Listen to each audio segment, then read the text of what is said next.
Good morning, everyone, or good afternoon, depending where you're sitting right now. A big welcome to WBC's first session of our global event series, Localizing a Global D&I Strategy. The WBC Global Team, Johanna Zelstra, the CEO of Gender Fair, Anya Skvortsova, Managing Partner of Autolus UK and Europe, myself, our CEO, Edie Fraser, and our Chief Operating Officer, Gwen Young, are delighted to welcome close to 200 people that have registered for our webinar today. Before we go into the matter of things, I would like Edie, Shuchi, and Gwen to quickly introduce themselves. Handing over to you, Lady Edie. Thank you, and a warm welcome. Just want to say on behalf of WBC, we're the only business movement. We are so dedicated to drive change against equal position pay and power, and against 9 action items. And we see diversity across the board on everything we do. It is an honor to have Rohini Anand and her new book, because we know that DEI is an answer US and around the world. And Rohini has given such beautiful solutions. So just say, Rohini, we cherish the relationship. We've worked together for over 20 years. I had the joy of founding best practices as well. And is really you and the speakers today are truly models of best practices, learning, and with that, a sense of humility as we learn every day. Thank you, Edie. Shuchi? Welcome, everyone. I'm just thrilled to be part of the global team and on the board of WBC. We're looking forward to this session and just excited to see what comes out of this and our next steps as we continue on this deep dive series. Thank you, Shuchi. And Gwen? Good afternoon and good evening and good morning, everybody. We are so honored to have you on this call, and I'm honored to be working with the Women Business Collaborative and our global team to really discuss an issue that's important, but really to discuss how we do it, what is similar and what is different across the globe in both companies and organizations and communities, because we have a common thread that we're all looking for leadership that represents the communities in which we live and work. So we're honored to have you here today. I really look forward to this amazing group of speakers covering all sectors, both the public and the private sector, and really to discuss how we can drive diversity, equity, inclusion, and belonging. And I'm honored to have you all stakeholders of the WBC and to work with you. Thank you, and let's have a great call. Thank you, our CEO, Gwen Young, Edie, and Shuchi. The topic of gender, diversity, and inclusion is of great interest to many of WBC's global corporations, and today's event will deliver impressive insights into how global companies localize their global D&I approaches to maximize impact and benefit for their employees, companies, and communities in many countries around the world. Today is the first of 4 sessions, and we will hear from 4 companies on their learnings and pain points with respect to their approaches localizing their global D&I strategies, and we will focus specifically on gender today. We are planning for another 3 sessions in 2022 on this topic, each webinar 90 minutes having a different deep dive area, such as race and ethnicity, sexual orientation, and disabilities. We are thrilled to welcome 4 world-class speakers from Daimler, SAP, L'Oreal, and P&G, and are very fortunate to have one of the world's leading experts in D&I with us today, Dr. Rohini Anand. While Rohini is going to introduce all of our esteemed speakers, I will introduce Rohini. It is my distinct honor to welcome and introduce Dr. Rohini Anand. We are incredibly fortunate to have her lead us through the topic, through all events, as she is regarded as the global subject matter expert on this topic. Rohini has had an impressive career as Sodexo's Chief Diversity Officer and Senior Vice President of Corporate Responsibility, with amazing impact on Sodexo's journey of transformational change. Under Rohini's leadership, Sodexo has been featured as a best-in-class case study by Harvard Business School titled Shifting the Climate of Diversity. Rohini has released her new book this week, Leading Global Diversity, Equity, and Inclusion, a guide for systemic change in multinational organizations. And at the book launch last Monday, many of you I know have been attending, she has been introduced by the Honorable Kari Domingos from the US Department of Labor as a unique leader with a lasting contribution and leading authority in D&I. I think that speaks for itself. I am now handing the baton to Rohini. And again, Rohini, we're delighted and honored to have you as a subject matter expert and guide us through all of our 4 events. The floor is yours, Rohini. Thank you so much, Heidi. And thank you to Edie, to Gwen, and to Jose for your introductions and for welcoming me. So I'm absolutely delighted to be leading this conversation about localizing your global gender strategy with 5 amazing DEI leaders. We have, and you have, some information on them. So I'm just going to introduce them with their titles because I think there's a lot that we want to get started and talking about and a lot to unpack here. So Shuchi Sharma is a global lead inclusive career journeys at SAP. Margaret Johnston-Clarke is Global Chief Diversity, Equity, and Inclusion Officer at L'Oreal Groupe. Ursula Schwarzenbart is the Head of Projects and Expertise and former Head of Talent Development and Diversity Management at Daimler. And Allison Tummon is Vice President, Global Equity and Inclusion and Community Impact at P&G. So we were talking just before this call started and saying just how amazingly global this group of individuals is. We have Shuchi and Allison who are based in North America. Margaret is in France and Ursula is in Germany. So truly, truly a global panel. So with that, I'd love for you all to just put in the chat where you're dialing in from and maybe the organization that you're affiliated to so we can get a sense of where people are calling in from. So, there's a lot to talk about on this particular topic, a lot of work that needs to be done, a lot of good work that has been done. But as context for the discussion, we're going to explore some concepts from my new book, which is now available for order, Leading Global Diversity, Equity, and Inclusion. So to set the context, I want to share these 5 principles in the book that we're going to unpack in our conversation, because these are the 5 principles that I have found very useful and principles that provide a through line through all the work that I've done. So given the complex and dynamic nature, there's clearly no checklist or playbook. Best practices are not enough. The principles that I found as a through line provide, they're simple and they're very disruptive because there are no standards that I have found or no sort of plug and play templates based on what's worked in the US. And that honestly has been one of the foundational mistakes that a lot of DEI leaders have, they've led with what's worked in one particular country. And that really doesn't work. These principles have to be applied with sensitivity and can be applied in any cultural context. And they empower global leaders to develop their own solutions without mimicking any one experience. So they're dynamic, they're simple, and yet they're disruptive because there really are no plug and play templates for doing this global DEI work. So the principles, just very quickly, the first is make it local.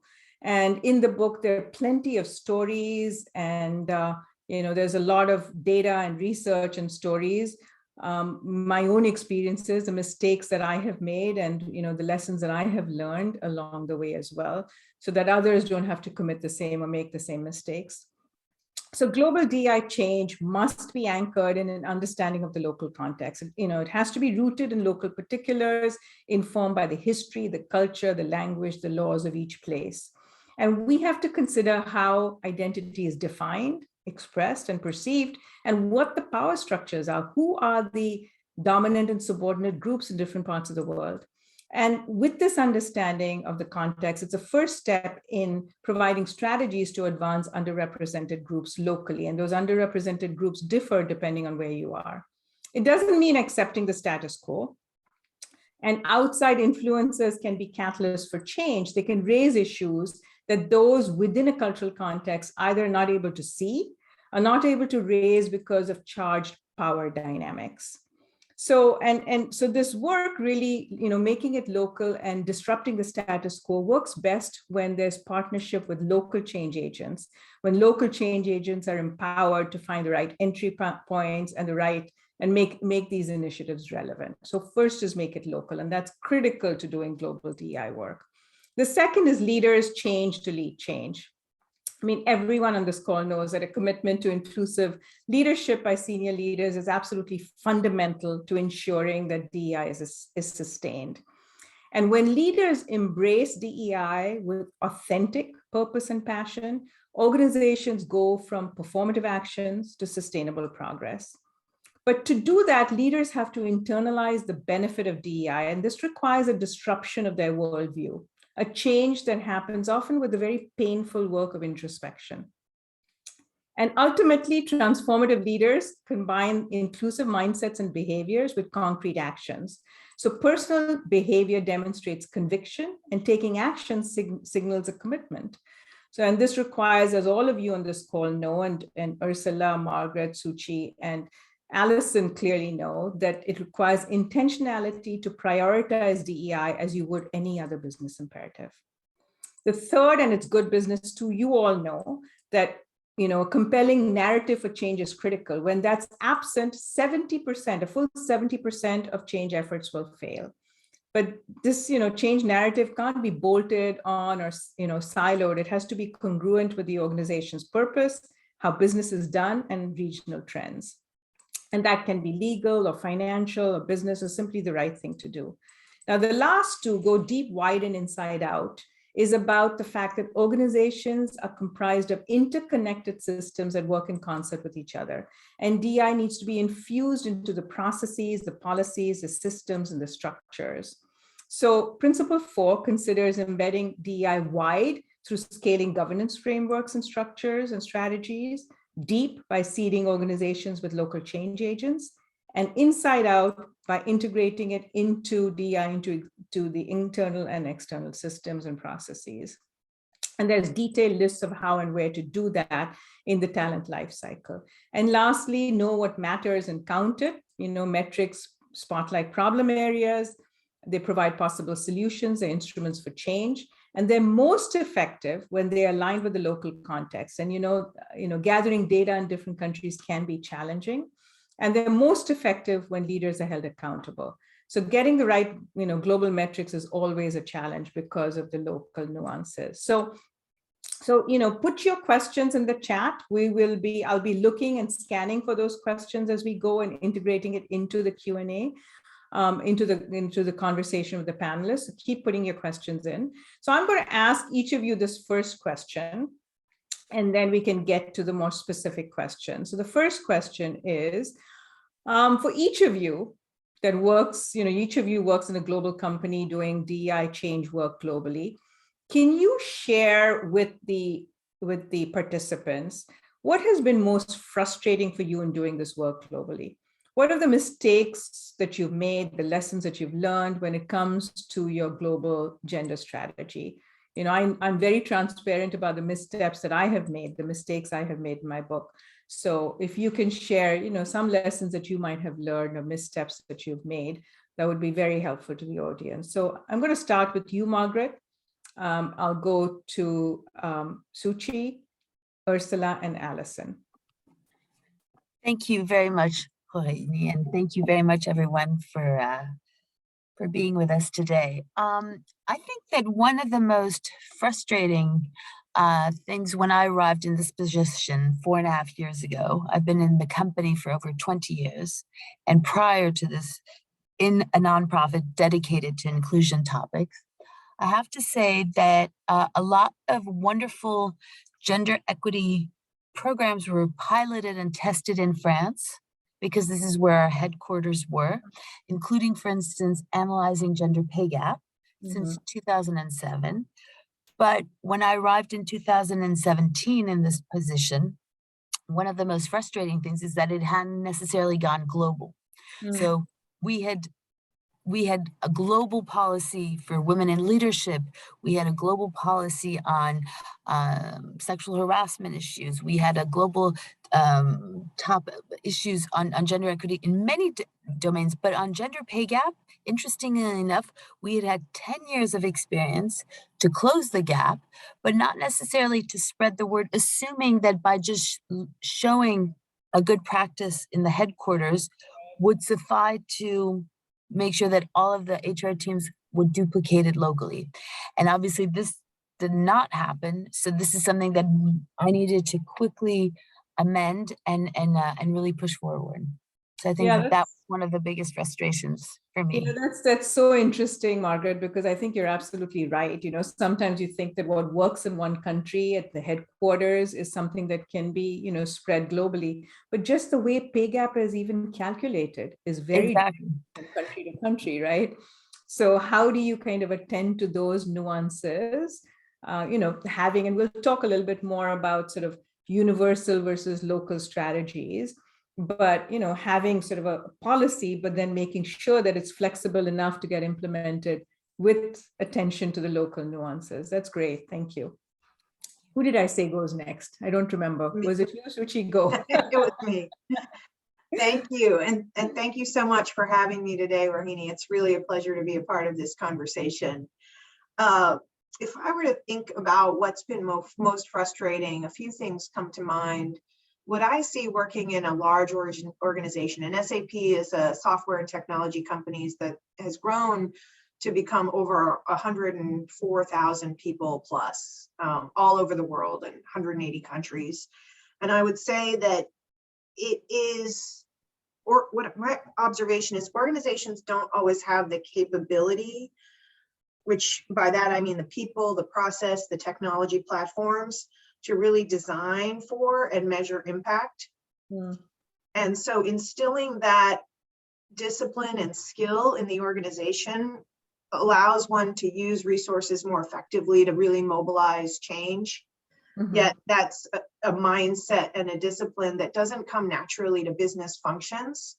And building that skill in the organization has been challenging, and something I think that as practitioners, we have to think more about how best to do. I would say, sorry. No, go ahead, sorry. One more thing is having the right granularity of data. So you can really use it to tell compelling stories to leaders. We have the broad brush metrics, but it's in the deeper granularity where you can really tell more compelling stories that will also move hearts and minds, and then creating accountability around those metrics, of course, as you mentioned earlier, is a challenge. Yeah, that's great. So in terms of, your learning or sort of missteps, is that something that came to you as you did this work around the granularity of data? Was something that you started with a broad brush and then sort of evolved to the granularity as you Absolutely. And we're probably still not quite there, but being able to tell a story, for example, around why are most women at a certain level leaving within a certain time period, and looking deeply into what the root cause of that is. Had we not had an opportunity to do that, we may have missed some opportunities to alleviate some issues. Yeah, and I think that's so important, Shuchi, because we all have intersectional identities, right? So the experiences of white women may be very different from experiences of women of color or other underrepresented groups. Women of different age groups can be very different. And if you're able to unpack the data, then you can really get to the nuances around, why are there certain, groups of women at certain levels or in certain age brackets or certain ethnicities who are less engaged than other women. And if you lump everything together, because, I think this is the important piece that, we are more than just, one identity. And I think we need to parse that data. So the granularity, I think, is a great point. Thank you. Ursula? Hello, everybody, and thank you, Rohini, for inviting me to be a part of that group this afternoon. And when I was listening to Margaret and Shuchi, I was thinking it sounds like we are all working in the same company, because they were exactly describing part of the journey I think we all have been through. So let me just add another piece of information to that. When I took over the responsibility and founded the Global Diversity Office for Daimler, which was in these days an almost 300,000 people company, I thought, and I had experience in operational management for almost 20 years when I started that, I thought, okay, it will take me half a year or probably a little more before I have implemented the values we want to see, before I have the data put together and all those kind of things. And it was very frustrating for me to see how slowly we were moving. It's not that the Board of Management didn't take the right decisions, so they all agreed to a diversity statement. We kind of tried to pull the data together. And you were saying, Margaret, as things were like being a project in France, it was things being a project in Germany. So if I was talking to my colleagues in China or in Saudi Arabia or in Japan, the story sounded totally different. And I think if you have this, and I really like the phrase to make it local, because it's absolutely necessary to say, what are we heading for in terms of, this is the strategic framework we are going to provide as a whole organization. And if we want to improve gender equity in the executive management position, I cannot discuss whether you like that in China or not. We are just heading for that, or whether you would support that in Japan. We are going for that, and this is the framework and a part of our value system. But on the other hand, we need to have the openness to leave them with their boundaries and their frames and their activities. And I think this is something which was for me very tough to learn, because I'm one who wants to, change the things and drive them forward. And it took me like 5 years before I even got the proper data from my colleagues from some countries, which is fine now. But being patient was really one of my toughest lessons to learn. Oh my gosh, I think we can all identify with that, Ursula. That's fantastic, because you're absolutely right. When you talk about sort of the making it local, there are very different approaches to that, right? So there's a local approach where everything is, built from the ground up. And there's sort of grocery chains, and I have an example in the book about Ahold Delhaize, where they have these local grocery chains, local brands, and they hire in a 5-mile radius. There is the universal approach, which is a top-down, right? Which you sort of alluded to. You have to have flexibility, but there are companies that have taken a universal approach where you have a policy, and that policy is going to be implemented no matter where you are in the world. And there is a food delivery company that actually did that with the best of intentions. So their US headquartered LGBTQ ERG distributed this badge in support of the LGBTQ employees, and they distributed it worldwide. They wanted to show allyship, right, to the LGBTQ community. But what happened was that the employees in Egypt balked, because in Egypt, sex relationships are illegal. And, they've gotten LGBTQ employees have gotten used to basically being discreet and not being public about their sexual orientation. So that can have, a negative impact. And you're absolutely right about what you said, a transversal framework where there's a global strategy, global metrics, but flexibility to really implement it country by country is really what works well. So thank you for that, appreciate it. Allison, same question for you. In missteps, lessons learned in doing this work. Yes, thanks Rohini, and thanks everyone. Thanks WBC for inviting us to be part of this with you today. I'm just smiling a little bit since everyone sort of checked off some of the frustrations on my list. I think we all have some common experiences. I think one of the things that I don't know if we've sort of covered this specifically, but one of my frustrations has been turning the efforts in DE&I into something that isn't just a check off the list. We've done that, I've been to my, unconscious bias training class, and now I'm good. I can, put my, certificate on my window of my cube wall. But it's more creating this journey for people to start on and continue on during their time in the organization. And, when you can get over sort of that episodic engagement and make it something that's truly built into the fabric of the way that the company or the business is running, that's when we've seen some real progress, both with leaders themselves and then them wanting to transform their organization. So getting from a stage of recognizing and sort of having some training, but into a sort of continuous interrupting of bias and noticing it when it surfaces and calling it out.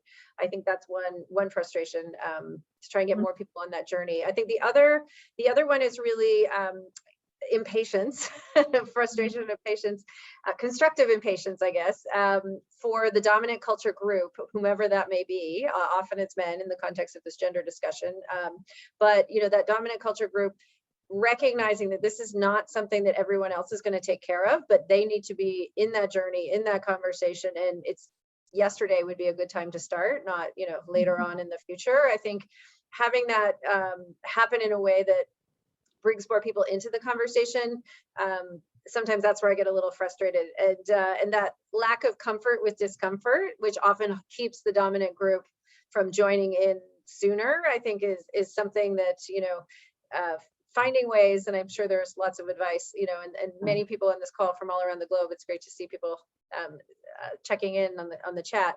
It's really about that discomfort becoming something that people are willing to take risks, to share, to learn together. And I hope that COVID has actually given us an opportunity now that, we've seen, where people are sort of outside the office. We've seen a little bit more of their personality, their persona, their life that surrounds them. I hope we'll be a little more open to having some of those more, learning through discomfort kind of conversations, since we've learned a bit more about who we all are as we've sort of not just been in the office together, but we've been, living through this experience over the last 20 plus months with each other at the same time. So those are just a few to build on what's already been said by the other panelists. Yeah. No, I think that was awesome. That's excellent. And one of the questions in the chat, which I just looked at briefly, was around, when and how to tell stories, right, to bring leaders along. And I think stories can be really powerful in shifting mindsets and being disruptive. But I think, as you said, Allison, leaders have to take responsibility for their own learning. And what is really critical is that often the burden is on the person with the lived experience to keep sharing their stories again and again. And one has to be really mindful of that and maximize the potential of that story, but also be selective about how and where and when to use those stories. But leaders really do need to take responsibility for their own learning. So that's great. Thank you.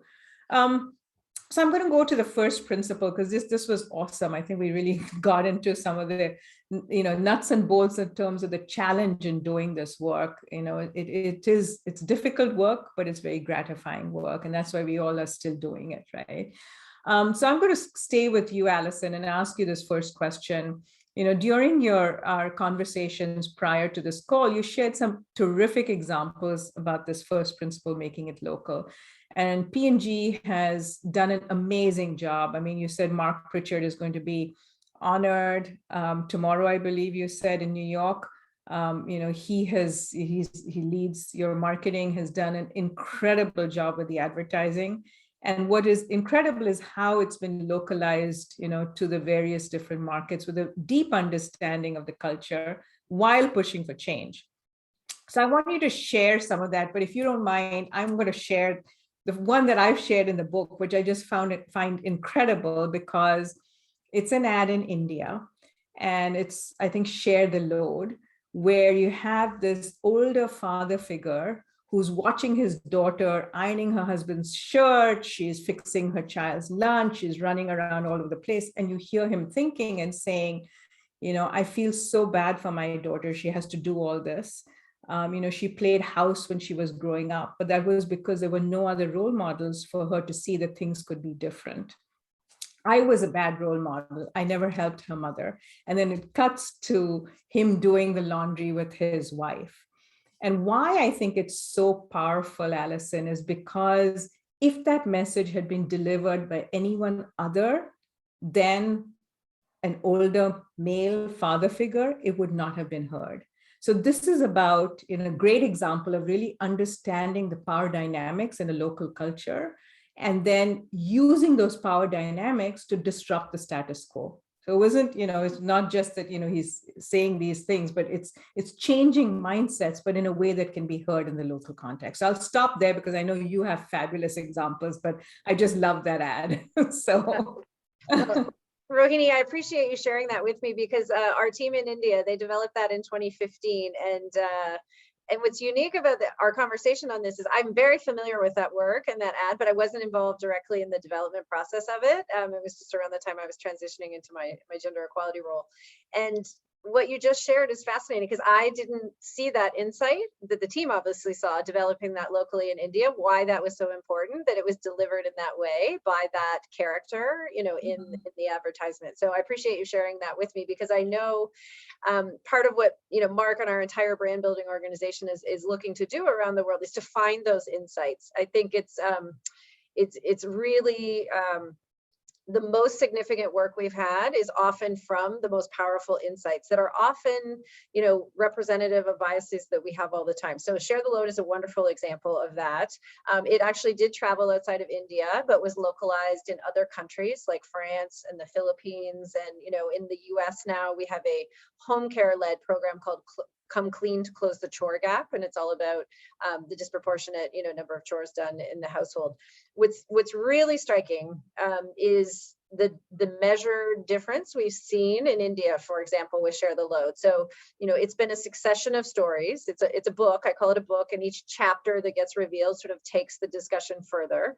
And so, yes, it started with fathers looking at their daughters. Then the next iteration was dads share the load. Then it was sons share the load. How are we raising our sons differently than our daughters? And then the most recent one during the pandemic, which maybe not everyone has seen in 2020, was share the load for equal sleep. And there was actually measurement of throughout the pandemic, the disproportionate impact on women and how they were literally losing significant hours of sleep compared to, other members of the household. And what's also been measured over that time is actually the percent of men in India who felt that all chores were the responsibility of the woman in the household went from 79% when the campaign launched in 2015. Today, it's 41%.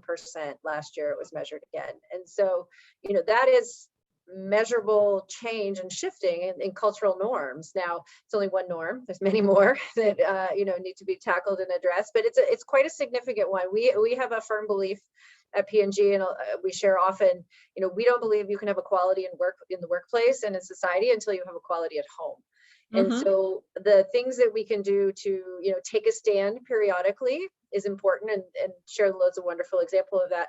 The other thing we try to do in our advertising that you and I discussed is it's all about portrayal and representation. And so not only do we try to demonstrate and portray women and girls in what could be in a local cultural context, a non-traditional role or position, showing the use of our brands and the things that we advertise about. But we also do the same for men and boys. So we have men in our nappy and diaper commercials changing diapers. We have, men and boys doing dishes and, household chores. And we also show women in professional roles, STEM type roles and other business roles, things like that. So a lot of it is really what we try to do to demonstrate, the true perspective picture of the world that we live in, because those memories, advertising creates memories, and which, leads to bias or can change bias. So, we've had other examples, like Always is another one where we have measured change around, Like a Girl was,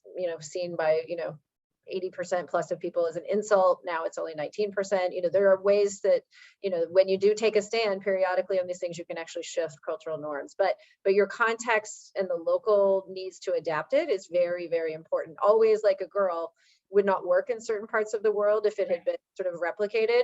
But in different countries, we've had very much that same approach of, and we create a lot of our communications and materials, you know, on a regional or on a national or local basis. And it's so important. And the only thing I'll add, because often when we have folks and I share sort of what we do and how we do it in our advertising, a lot of people say, well, that's wonderful, you or L'Oreal or companies who, you know, do a lot of marketing to consumers, that's fine, you can do that. You know, I can't do that in my company. But actually, most companies are creating materials, whether you're a B2B company, whether you are, you know, what's in your sales materials, who and what companies are creating that for you. You have a lot of things that if you stop and think about it, it may not be a big direct to consumer marketing budget, but there are ways that you can reflect, accurately portray essentially humanity in all its richest forms, and try to, you know, even in your own industry, you know, disrupt some of that bias. So I'll stop there. If there's... Yeah, I think those are just fantastic examples. And I was just so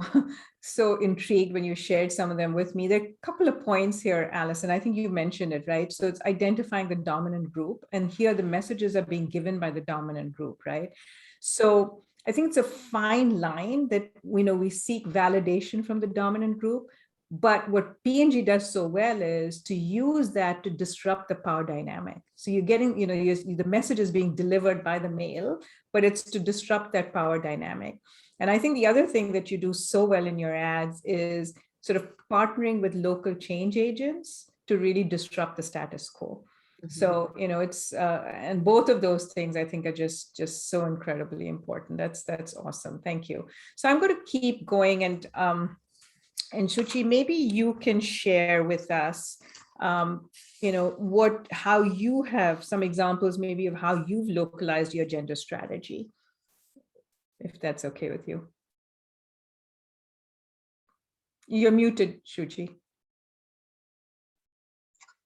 Thank you, Rohini, and thank you so much, Allison, for your comments. I always say optics matter so much, and the work that P&G does is really transformational in terms of its storytelling and ability to shift cultural norms.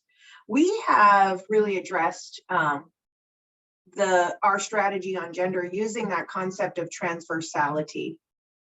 And so with a strong global governance structure in place, we've really localized how we're looking at gender on a country by country level.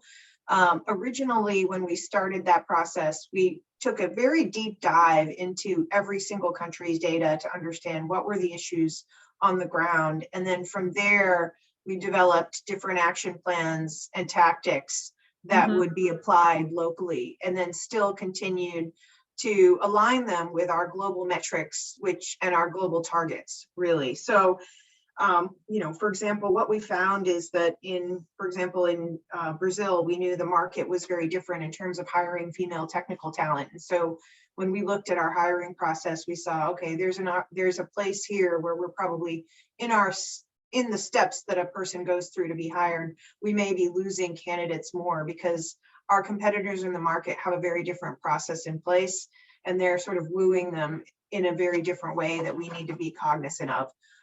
In other countries, we knew we had to address our hiring practice in terms of making it more diverse, having more diverse slates.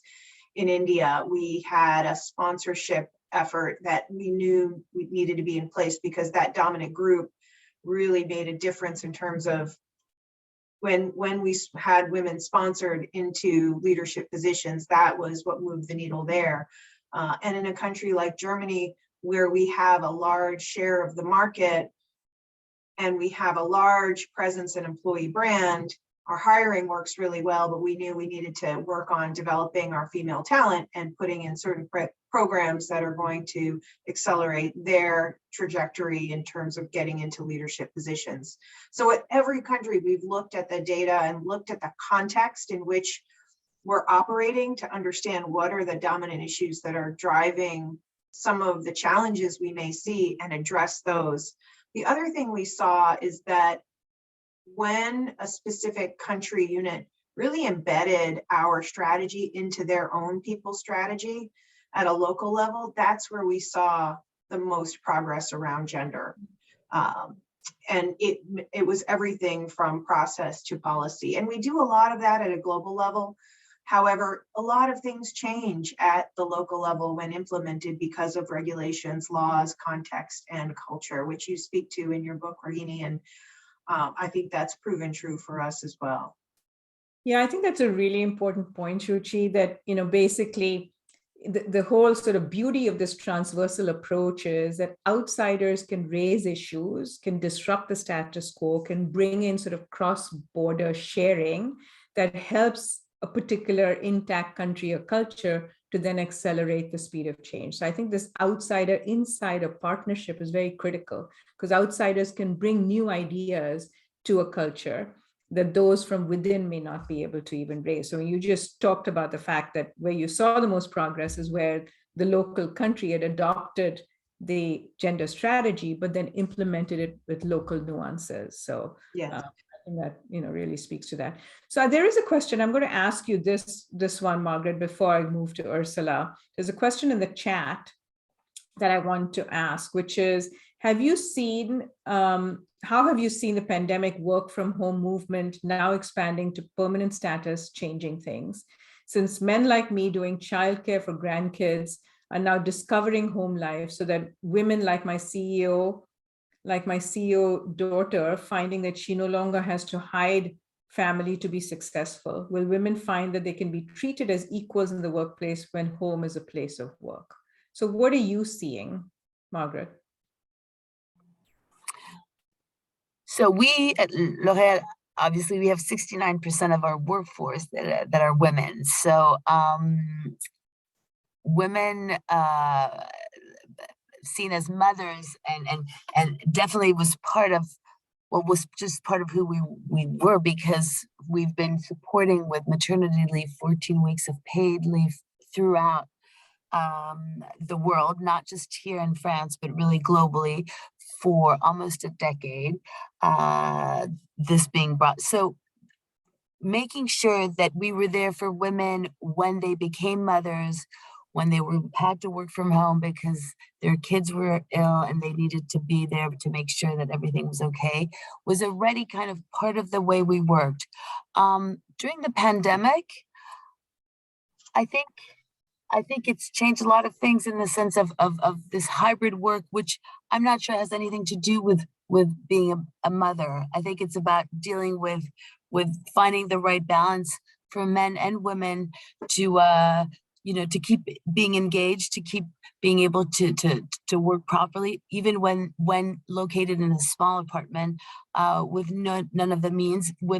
We've had a lot of people with disability suffering a great deal from working from home. So I think that really the idea here is to, we've had to switch. We were a company where we didn't do much homework, home office. It wasn't part of our corporate culture. We did it in countries like the UK because it was kind of mandatory to be competitive. But the truth is, we really brought people. So there was the public life, and then there was the home, what happened at home. As I said, we were very aware of what was going at home and when children were involved. But I don't think I'm not sure the pandemic has. I think it's changed in the sense that obviously people do have more flexibility. So it's given more flexibility, but I would say in a wonderful way to both men and women to be able to balance those chores that Allison was referring to in a more supple way. But it hasn't changed the way we perceive or what we do in terms of maternity leave or paternity leave or co-parent leave.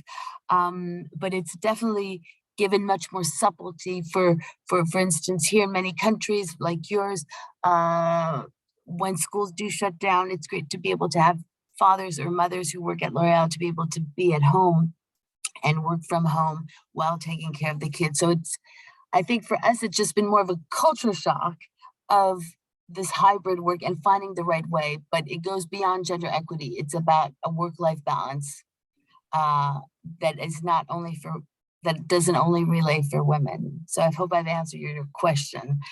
but it's one we definitely have been challenged with in the last 20 months or so. Yeah. So I think what I'm hearing you say also is that because you have, a dominant number of women, the culture is very different. Yeah. And, sort of roles are almost reversed in your organization, which is great. And I think if it's okay with you, Ursula, I'm going to go to this to have you further unpack that, Margaret. You talked about sort of universal parental leave policy. Can you talk a little bit more about that? Sure. What I found really fascinating was that the parental leave policy that you talked about was embraced by men in your organization, which is very unusual and different from other organizations where the focus is so much on changing the culture and highlighting male role models so that men will take that parental leave, because in many organizations they don't, because it hurts their career. And when we mentioned that to you on our prep call, you were surprised that more men don't embrace parental leave in other organizations. So can you share a little bit more about the policy and Sure. sort of impact? And then we'll go to Ursula, because I think that's another interesting twist. So interestingly enough, we had our maternity leave global, as I said, rolled out globally in 2013. And what happened is that over the years, we would give 10 days of paid leave for fathers. And the discussion started happening about co-parents, but also about fathers around the world who wanted to spend more time with their newborn or with the children or adopted children. So it doesn't matter. It's the same policy. It's just about someone becoming a parent and having a child entering the home. The discussion, we decided to test it in 2 countries, which were the US and France in 2019. So we enhanced our parental leave and our for fathers and co-parents to 6 weeks of paid leave. We really were testing it to see if people were going to feel comfortable taking it, and how, and interestingly enough, as you just mentioned, we were a bit, as we say in French, it became a victim of our success, in the sense that men immediately were trying to not only obviously take their full 6 weeks immediately, we thought that they would want to split it up, to really be able to take actually a week before or more before, just to prepare, and then afterwards. And a lot of fathers came to us and said, is there any way, I had a child a few months ago, could I could I use that and get those 6 weeks of paid leave? Co-parents as well, very important. And I have to say, we were a little bit some of our managers didn't, so it was a generational thing. I think a lot of more experienced and senior leaders didn't see that coming, that trend. And in a sense, we're very pleased to see it, but didn't expect it to take upon and that they become very common for all new fathers or co-parents. So we've seen a switch. So now what we've done is that it's obviously become global, and we've said it's a minimum of 6 weeks. So for instance, the UK and the US decided to immediately bring it to 8 weeks of paid leave. Some countries like the Nordics obviously have much more, because they have a wonderful and genuine gender equity share of chores from the beginning. So it's actually several months. So it's a completely different thing. And hopefully one day we'll get to that. But what's been interesting is that the switch happened so smoothly. We didn't need to rally. We didn't need to do leaflets. We didn't need to go and see dad saying, please, I think it would be really great and helpful if you did it.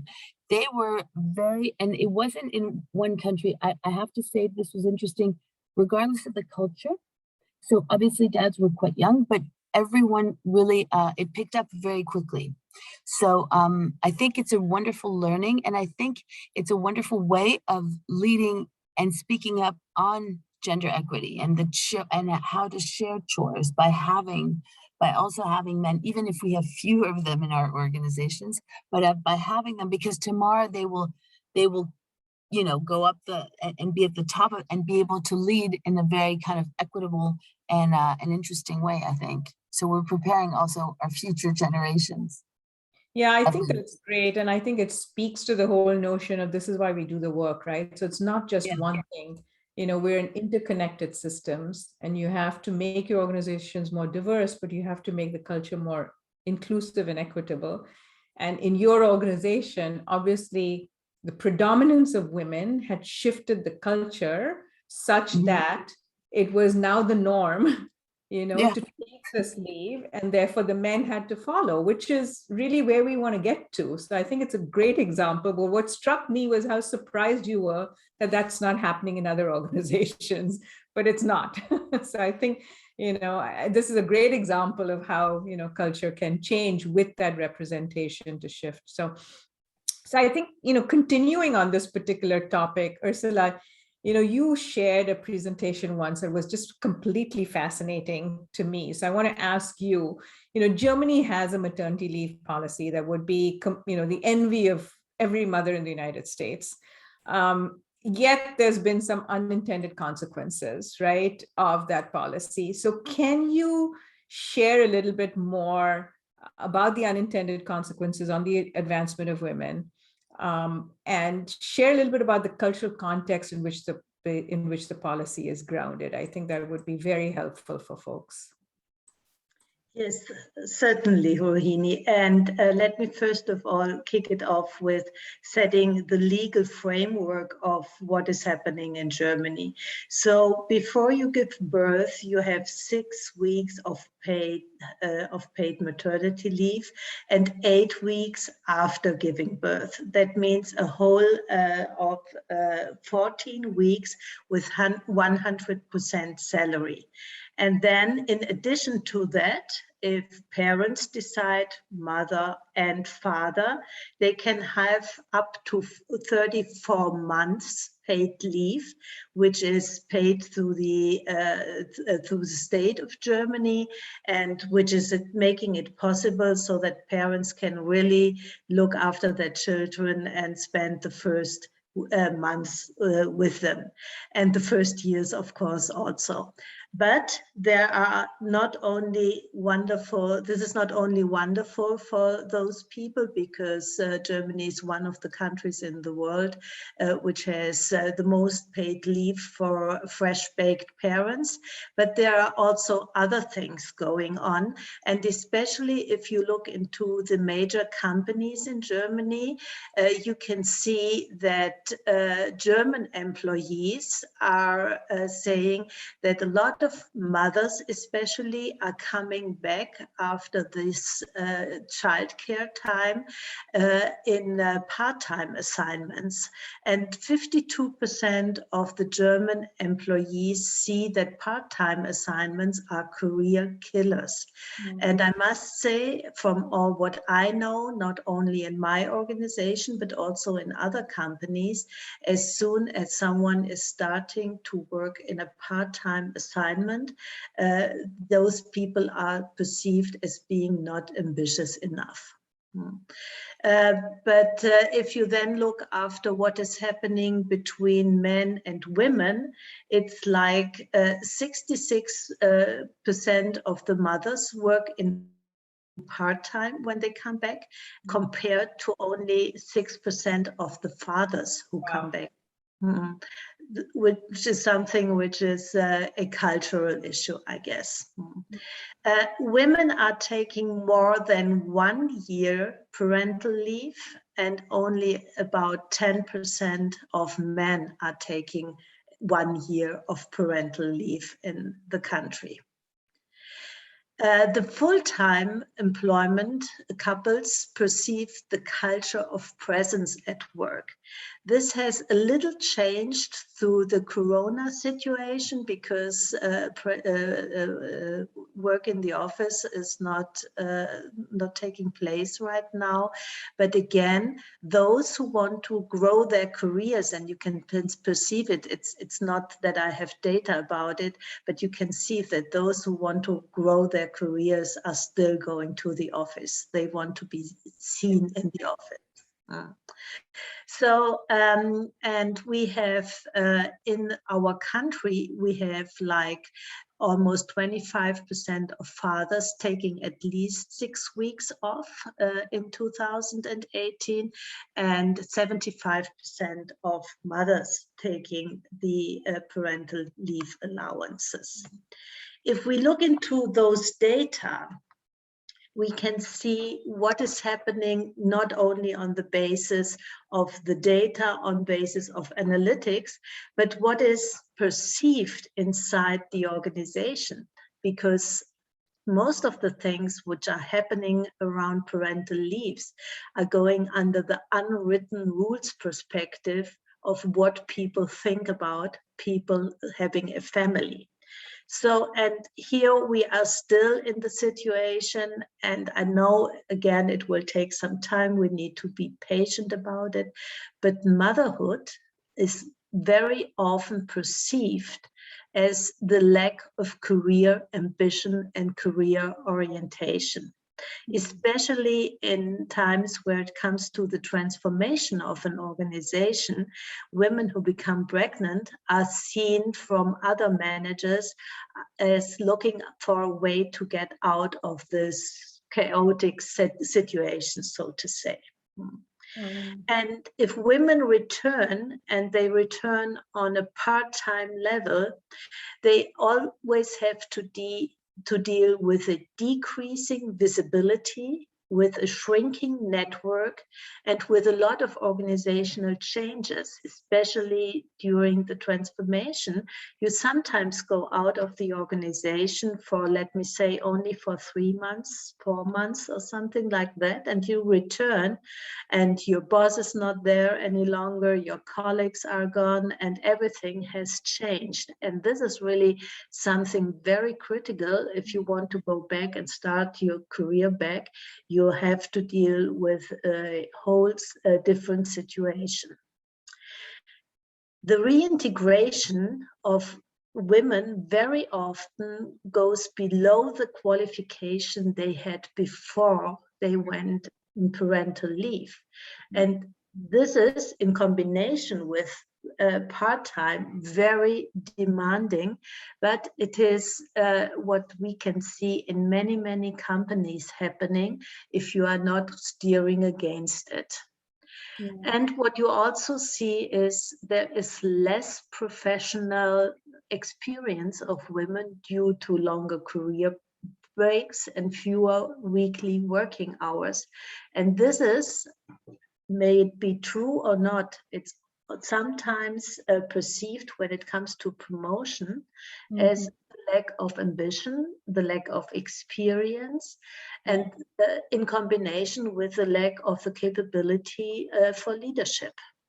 And therefore, a lot of people are still struggling when they have given birth, and there is a change which came last year. People are now not only allowed, but they can ask for a full-time assignment when they come back.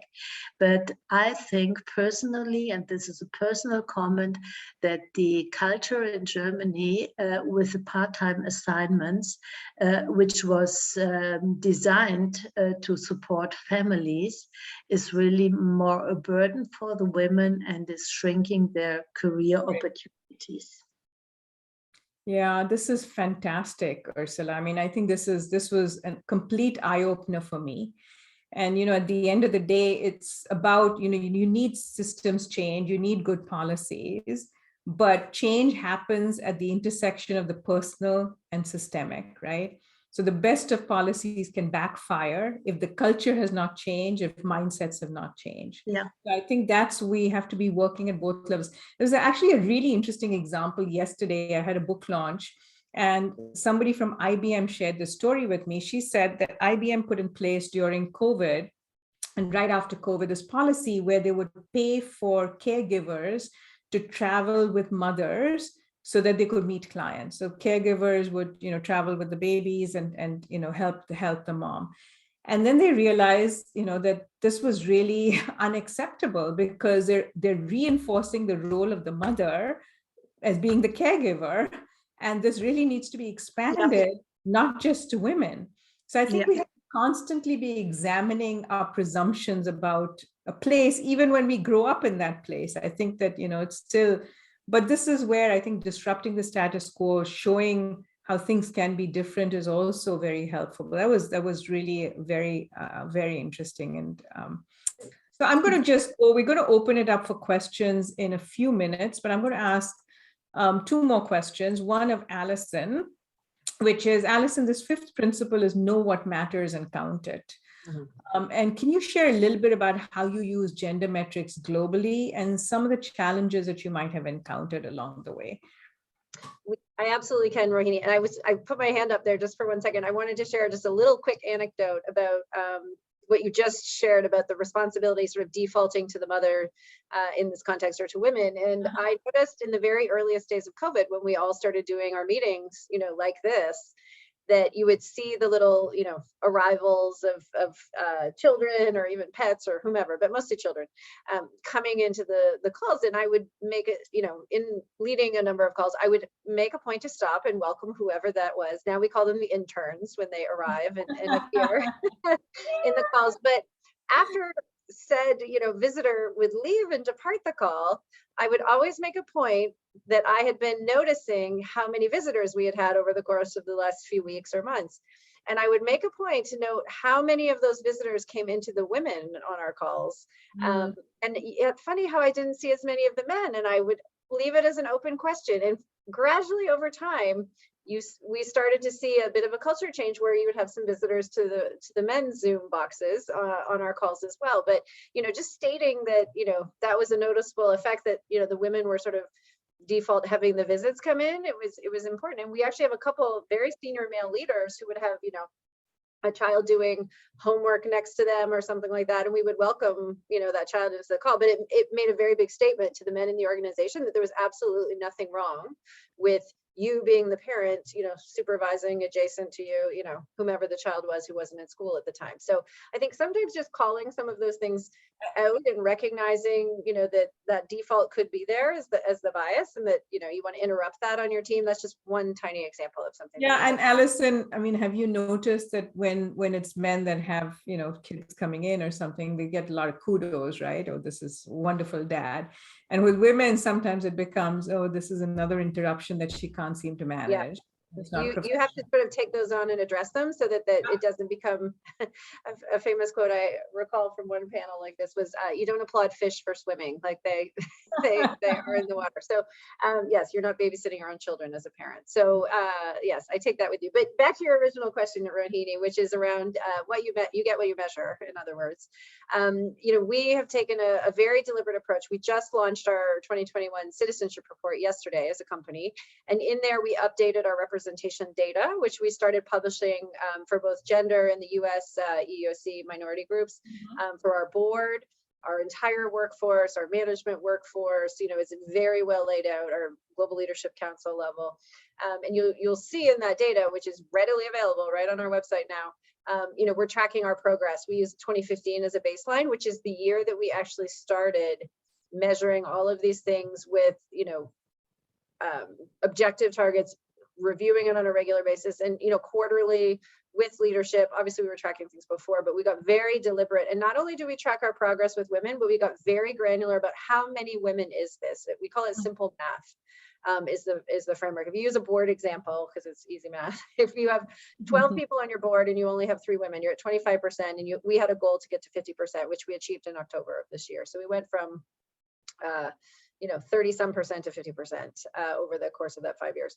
When you talk about it as going from 25% to 50%, that seems so daunting. Oh, how will we do that? It sort of becomes this, mental obstacle. But when you talk about, we're looking for 3 women to do that. Right. And get it really granular. We know in our objectives to reach, our 40% multicultural representation, along with our 50-50 at all levels across all functions of the company for women, we know exactly how many women that is to go from this level to that in this function, in this region, So we're getting very specific, and we're also looking at, well, how did we over deliver on our percentage of men in some cases. So, usually it's just, well, hope and aspiration is not a strategy. You need to really measure these things and make sure that, everyone is aware of what is the progress, where did we, what's working well, how do we reapply that in other parts? But it all comes down to, the data, but the discussion, the data prompts is really the key. So I heard that as a frustration at the beginning, which now that we've been very deliberate about it for a number of years, it's becoming a strength to accelerate progress when you have that data. Yeah, I think that's great because it really is about how do you use data to tell a story, right? And what is the right way to use that data to tell the right story? And it may change depending on who the audience is. So I think that's so critical because data in itself is, it's okay, but if you can use it to tell a story, if you can unpack the pain points and use it to tell a story, I think that's how you get progress. That's awesome. So I'm going to ask Shuchi you the last question. And the last question was, if I can find that, it was, this second principle that we have, leaders change to lead change, right?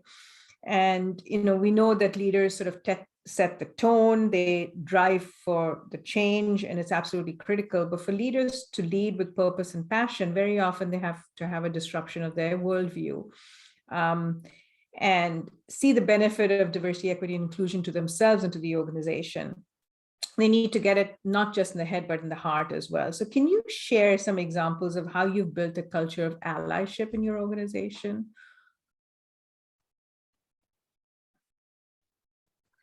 Absolutely. And it's something that is also a work in progress, Rohini, but so important to the success of any DE&I strategy. I am of the firm belief that change also happens when you talked about the personal, the intersectional, the personal and the systemic. Change can really happen one conversation at a time, and conversation is an incredible catalyst for change.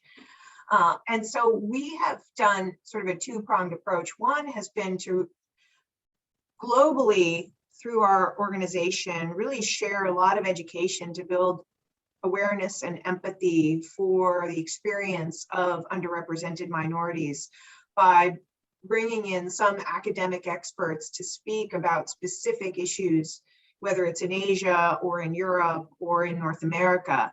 And that's been really widely received. But then also engaging leaders in a series of dialogue that requires a lot of introspection and reflection of their own personal beliefs and mindsets. And we've engaged mostly the dominant majority of our organization, male leaders.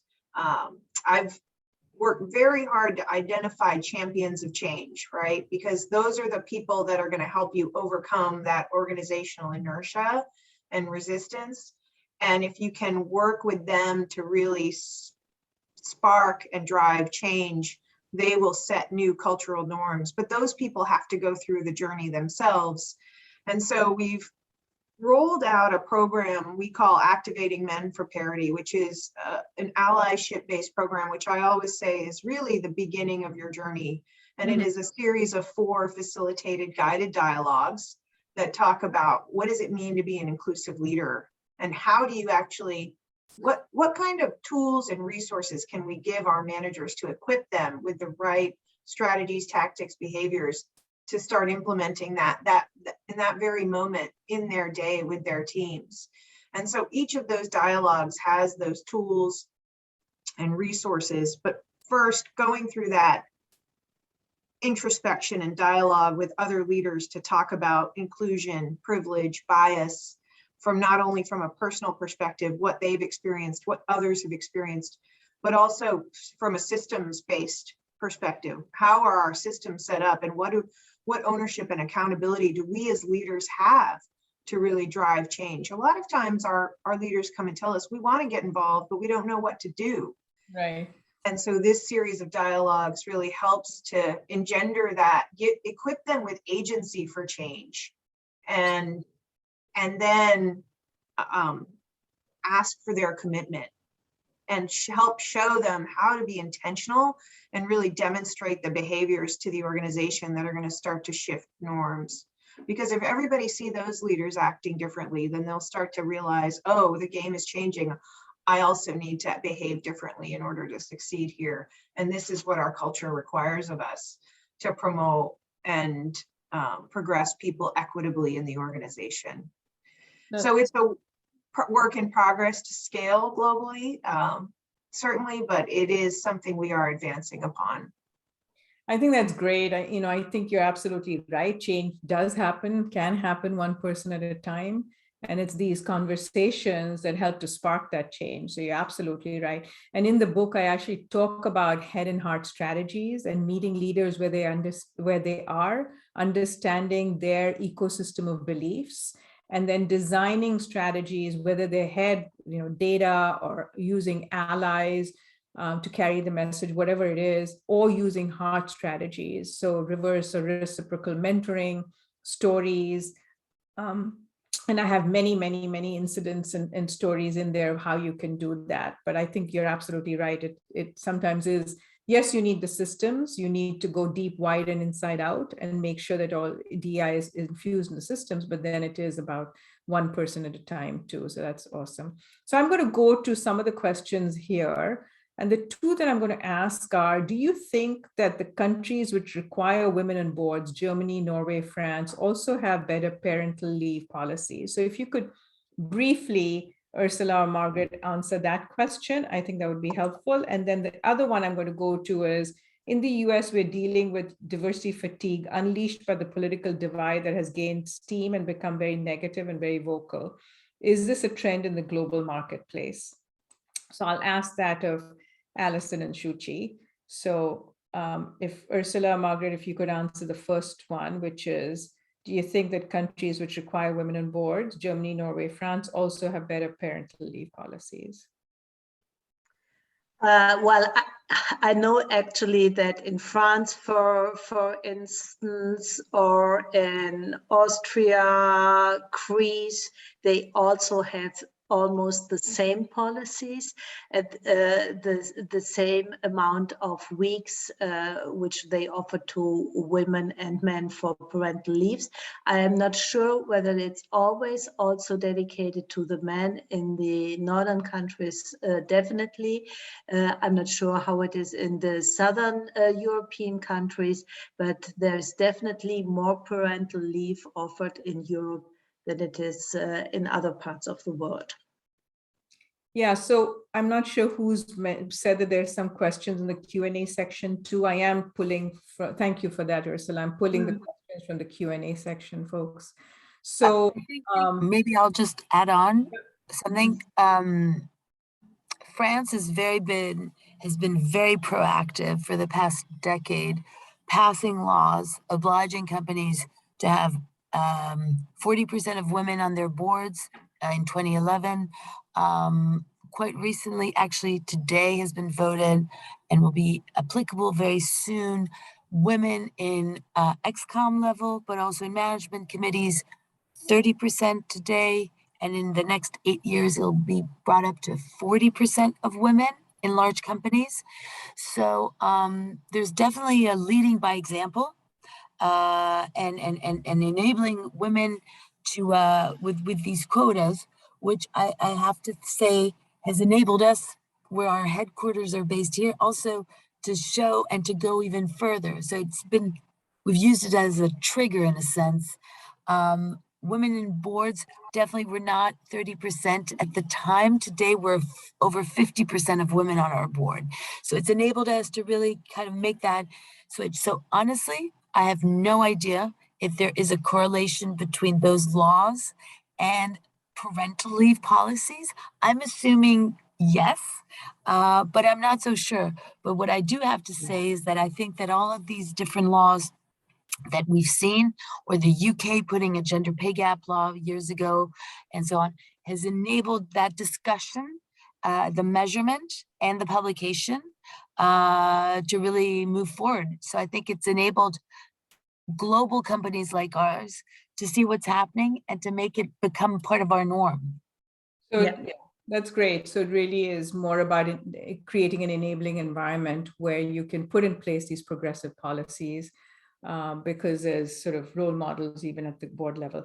So I'm afraid we're out of time. I'm going to ask each of you like literally 30 seconds, just a closing comment that you would like to make, and then we're going to move on to the next section of this event. So Allison, let me start with you, closing comment, and go to Shuchi, Ursula, and Margaret, very brief. My comment is that we have a really important opportunity as we sort of continue to progress through the pandemic. I don't talk about coming out of it anymore because I think it's just a new phase we're going to learn to experience together. But there's an opportunity to take a step back, or there's an opportunity to take a step forward from this. And I think we actually have a film, it's called Choose Equal, and it's around this very concept at work, at home, you know, in all the elements of your life and where we interact together. It's to really stop and make the choices today and don't just revert back to sort of the default bias or assumptions. So it's deliberate, looking at the choices going forward and choosing the ones that create a more equal and inclusive world. Thank you. Folks, we're not ending the program. The program ends at 11:30, but just this segment is closing out, and then there's an interview with Edie right after this. So just want to make clear that this is not the end. There's 15 minutes more. But go ahead, Shuchi. I would agree with Allison. I'll just add and say, you know, I think we're at a real tipping point where we have an opportunity to re-envision the entire workplace and corporations' role in society. It's happening, and it's our time to take advantage of this and create a workplace that is really designed for and not trying to fix women and underrepresented minorities. Great, thank you. Ursula? And in addition to that, I would say that after the COVID crisis, work will definitely be different. And we have not only to see what is happening for the better, but also what is putting more pressure on people. And especially if we are talking about homework, we are also talking about the mental health of people and the burdens they have to carry with homeschooling, being a parent, being a partner, and working from home. And I think we have to consider whether we broaden the aspects of diversity management also into this direction. Great. Closing thought, Margaret, briefly. I would like to just say that we have a responsibility as big international businesses to continue being bold, to trying out, testing out different actions to really reach equity and inclusion.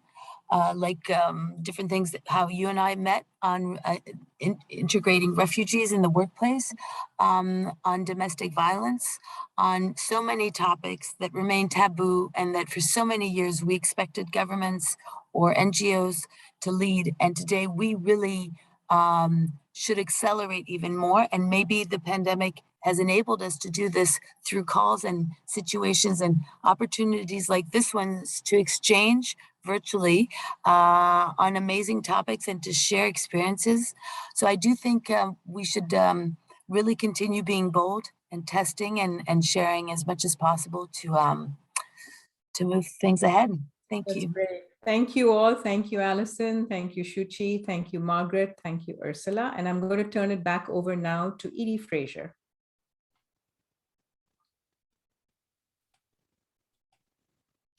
Thank you all for such rich education and learning. And as we stop and reflect, Rohini, 4 presentations, including being bold about your 5 different principles, and to be local, and to really reflect the impact on recruiting and retention, the policies, be they mandatory or by discretion, and the impact, and all the metrics you see. And as Allison shares their new report this morning, and how do you see that?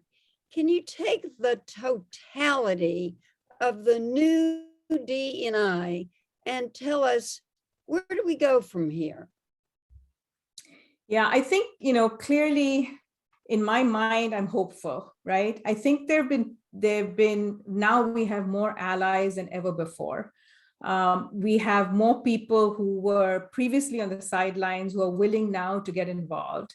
And I think that's the positive story. I think so far organizations have been slow. I mean, there was a comment in the chat which talked about, we've been talking about this for decades. Why haven't we made more progress? And I think the reason for that is organizations have not been ambitious enough, or they've approached this work as a checklist of discrete activities. Very often competing business priorities have meant that, the focus on DEI has been diluted. And we know that DEI is the very thing that can pull organizations out of these challenges. In fact, there was a BCG study where they looked at the S&P 500 index, and they found that the S&P 500 index declined by 35% during a 5-year time period. But the stocks of inclusive companies actually increased 14%. So we know, that this is important work.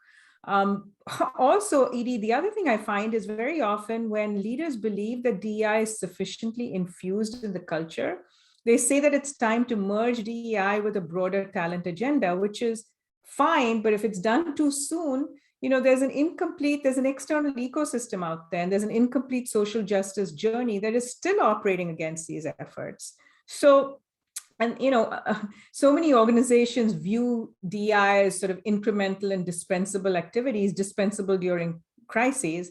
And during COVID, many DEI budgets were cut. They downsized teams. And then you had the disparate impact on women and minorities and marginalized communities. And then you had systemic racism that was further magnified by the murder of George Floyd and other African-American men and women, accelerating the need for organizations to double down on their focus on DEI. So I think, like the panelists said, we need to be bold. We need new approaches to DEI, not more of the same.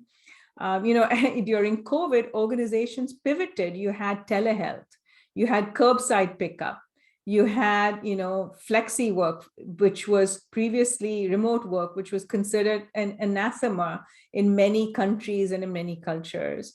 So we need a more meaningful pivot in DEI. And I think it's a good start to donate to $2 billion plus as has happened in the US to social justice causes.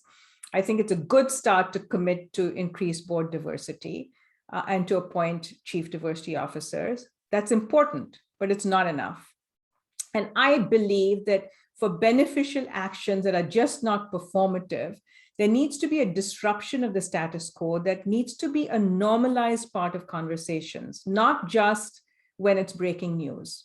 I think that's important. And I think giving money, adding DI positions is good, but it's sometimes the easiest thing to do, and it can feel like enough, but it's really not enough. So to me, I think at the individual level, so I think there are 3 levels at which organizations can be bold. At the individual level, I think we have to have new ways of identifying and understanding identity. Identity is intersectional, and we need to add social justice to our discourse. At the organizational level, I think we need to be audacious in eliminating harmful practices that have favored some. And we have to disrupt those systems that have supported their success. Now, what makes these oppressive systems tenacious is that leaders sometimes don't even recognize that it's gotten them to their positions, but they've got to be bold, and that's where this change happens one person at the time. And, at the top, if a leader takes, is a role model and can disrupt these systems, it can trickle down throughout the organization. And then lastly, as some of the panelists said, we've got to be bold. Society, stakeholders are asking organizations to take daring and unequivocal stands on injustice in their communities. And we've seen that when that has happened, it makes a difference. There are a lot of organizations now that are stepping up. General Motors is one of them. They're really taking a public stand on many of these issues that they didn't before. I mean, what comes to mind is the 1916 North Carolina bathroom bill, right? Where, transgender people were asked to use state-run bathrooms that corresponded to the sex on their birth certificate. And organizations boycotted the state, and that cost the state billions of dollars, and they rescinded the bill. So it can happen. And I go back to the fact, I'm hopeful. I think there are more allies now than ever before. Those that were on the sidelines are now woke. The second, I would say, is a transformation happens at the intersection of the personal and the systemic. We have to address the systemic, but it does happen one person at a time. And then I'll close with my favorite quote, which is Margaret Mead's quote, where she said that never doubt that a small group of committed, passionate citizens can change the world. Indeed, it is the only thing that ever has. And I know that everyone on this call is one of those committed, passionate citizens that will change the world. So thank you. Rohini, where do you see, as you take everything you said by being truly disruptive and bold, and each of the 4 companies showed that, where do you see that the CEOs and the now Mary Bear, chairman of the Business Roundtable, wanting to be the most inclusive company, making it? And where do you see all of, like the examples we heard about the brand impact, that the CEO are getting it, the boards that are getting it, and the totality of bringing it into ESG, DE&I in terms of the integrated strategy for change? Yeah, so I do think that these are sort of artificial separations, right? I think it's all interwoven. It's just that they reside in different parts. ESG, DEI reside in different parts of the organization, but there's clearly a crossover. And whether there's structurally a blending of the two is irrelevant in my mind. I think they both come together under the values and the brand and the purpose of an organization, and they've got to be treated in that way in terms of how the presence and the brand promise has to integrate both of those, regardless of where they reside. So I think the teams have to work together. They've got to be integrated. And I think it has a tremendous impact on the community, on society, on the brand and the values. So that's why I talk about this go deep, wide, and inside out, which is, you have to look at it systemically. You have to look at this work holistically, and you have to integrate it into everything you do. And where do you think, in terms of being authentic, as everyone has talked about, in terms of leaders, and truly to be able to really share the data and metrics that you ask, but turn that into a reality internally and externally to really see companies challenge themselves to be the best? Where is that? Yeah, I think there are companies that are doing it. And I think, a lot of it is stakeholder pressure, Edie. So, where it's external stakeholders, right? It's the investor community, it's your employees, it's civil rights organizations, it's the community, and the stakeholders have proliferated. It's your customers. So each one of us, is a stakeholder in any organization. Right. So we can put that pressure. So it is happening in response to stakeholder pressure. And I think once it becomes normalized as part of the conversation, organizations will have to do that as a part of their day-to-day practice. So I think that stakeholder pressure is paying off, but there are many more stakeholders today than there ever have been, including social media and everything else, right? One misstep and social media can bring down a brand as quickly, very fast. So when you reflect, what's your challenge to all of us to change leadership and to really to really adapt and make a difference? Yeah, I would say 2 things, right? One is, as I've said before, I think change happens at the intersection of systems and people. So I would say use yourself as an instrument of change. And what I mean by that is each one of us is a work in progress. Each one of us is to look within ourselves. And in the book, Edie, I talk about, it's sort of a meta story that I have, right? A story of the missteps and the mistakes I made and the challenges I encountered, so others don't have to make those same mistakes.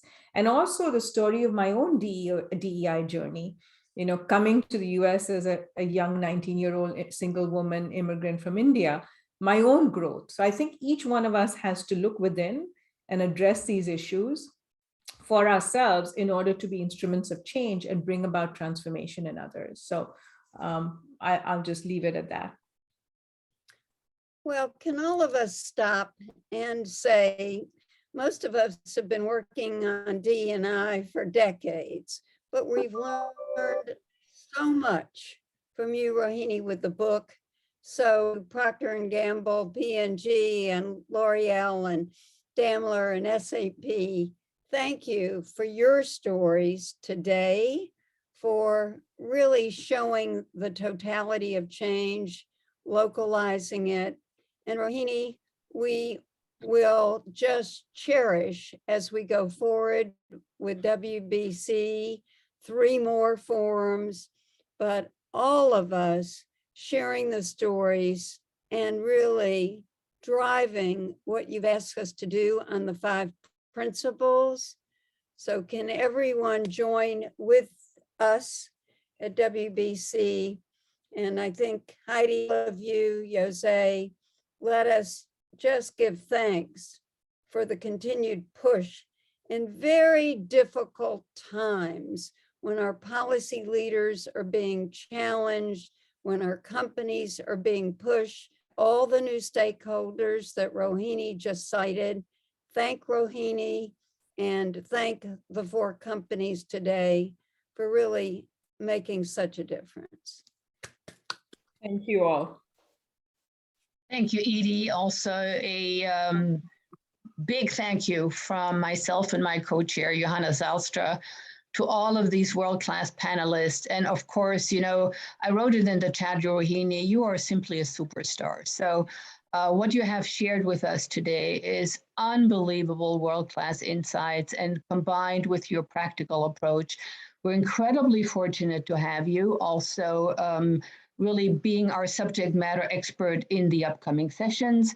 So you will all get invitations for March 24th. We're going to be focused on race and ethnicity.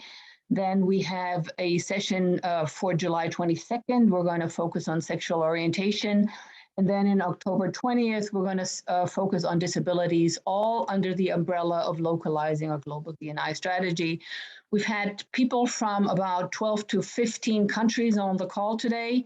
The most amazing insights today. So thanks to everybody, WBC, we are so grateful that you have dedicated time on the calendars to really touch upon this amazingly important topic. Many thanks and happy holidays to all of you. Thanks, Johanna. To my dear co-chair, let's do what Edie said. We'll continue to push, and we will make the change. We will make the world change. So thanks, everybody. See you soon. Happy